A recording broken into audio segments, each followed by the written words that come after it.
Hello, I'm Katrina Fox, journalist, author and founder of Vegan Business Media. I'm really delighted to have been invited to take part in the very first Pro-Intersectionality Summit at the London VegfestUK Conference this year. And my background is journalism, and I've written about intersectionality and social justice issues for many, many years, close on 20 years.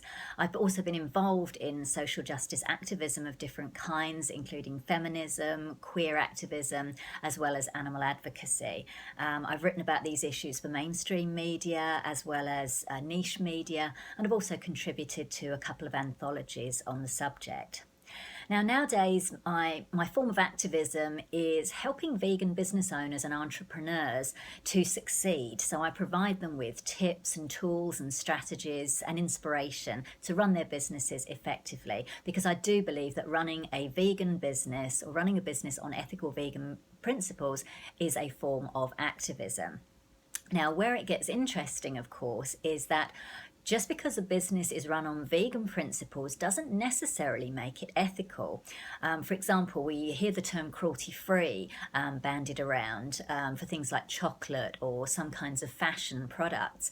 But just because a product is animal-free doesn't necessarily mean it's ethical, because it might have been produced, for example, with vegan chocolate, with child labour or slave labour. So for me, the whole intersectionality, it comes down to people, animals and planet. And so what I wanted to do when I was invited to speak at the Intersectionality Summit was to see how I could marry what I'm doing now, which is working within the vegan business arena, with activism and intersectionality that I've done in the past. So I thought I would present on the topic of intersectionality and business. Now, it's an interesting one, because when I told a few people that I was talking about this, they were like, oh, wow, I haven't heard about that before. So some of the things that immediately came to mind on this topic were, can vegan consumerism, or is vegan consumerism or vegan capitalism, as some people have been calling it, inherently in opposition to intersectionality? Can vegan businesses run their operations or market their operations taking an intersectional approach? Now, where it gets interesting particularly is in the area of marketing, because in marketing circles, and particularly an author called Seth Godin talks about, when you're running a business, you've got to find your tribe and you've got to market to your tribe. And that means doing exercises like literally creating one person, giving them a name. So what do they look like? How old are they? What sex or gender are they? Where do they live? Down to the suburb. What are their hobbies? What do they do for work? What keeps them up at night? What problems are they looking to have solved? And it's actually a really good and useful exercise, because the point is that when you've drilled down like that to find your ideal customer or your ideal client, you then use language and imagery that relates to that client, or that client understands, and therefore they become loyal to your brand and they want to buy your stuff. So that's kind of that in a nutshell.